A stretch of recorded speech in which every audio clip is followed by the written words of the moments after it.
David, after working for an FIEC church in Birmingham as assistant pastor and then going on and training at Oak Hill, you're now in Cambridge doing a PhD. Can you tell us what you're studying and why you chose to do a PhD? Sure. So I'm studying the book of Romans, and particularly how people are interpreting Paul and the centre of his theology. There's been a big shift towards Romans 5 to 8 in recent years, and people are seeing there the idea that Paul thinks the gospel is about Jesus the Son coming to defeat the powers of sin and death. They think that people are fundamentally enslaved to sin and death and need setting free.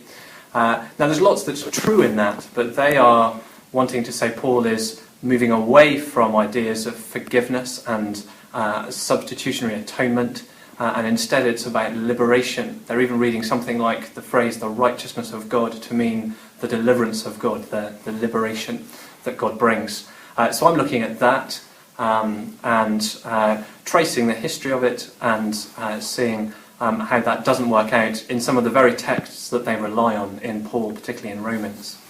The reason more broadly for taking on a PhD after already having done 4 years of theological training, why I thought 3 more years of fundraising and life as a student would be a good thing. I suppose the biggest reason is I've been really excited to see that the way that the FIEC have developed a real enthusiasm for seeing people trained theologically for ministry. That's been exciting to see the way that they've been identifying people and funding people. And of course part of that commitment to see people well trained is to find people able to train them.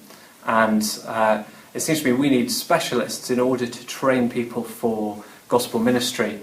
Some people have really helpfully compared gospel ministry to being like training to become a doctor, to become a GP. Pastors are generalists. They need to know about everything. They need to know about how to interpret the Bible. They need to know how to communicate the gospel faithfully into a culture.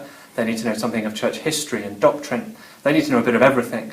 But the best way to train generalists is with specialists. So a GP is well trained by an expert in heart surgery. You want somebody who knows everything there is to know about hearts to equip GPs to deal with heart issues as they come up in the surgery. So we need specialists. Of course we need the right kind of specialists. So we want specialists who still are rooted in the local church, who have a love for the local church, a love for the Lord Jesus. And really that's why I was attracted to come to Cambridge to do my PhD. And so I'm supervised by a man who embodies those things really. Someone who is in the top flight academically, looking at, he started in Paul's theology and he's moved now into the Gospels, but always wanting to know how we can build the church and strengthen the church and defend the gospel through the work that's being done. So I was excited to work with someone like that, and also being in Cambridge and knowing that a church plant was happening, that Grace Church Cambridge was going to happen, meant that I'd be able to do my research alongside being involved in seeing a church planted. And since November I've been an elder of the church, and so able to gain more experience of pastoral ministry in a way that hopefully feeds my research as well as my research feeding the ministry that we do here. And David, you're a member of the FIEC Theological Team. Can you tell us what that does and how you think it helps and serves churches? Yeah, so it's an interesting mix of mostly pastor theologians, so men who are involved in ministry but in various ways have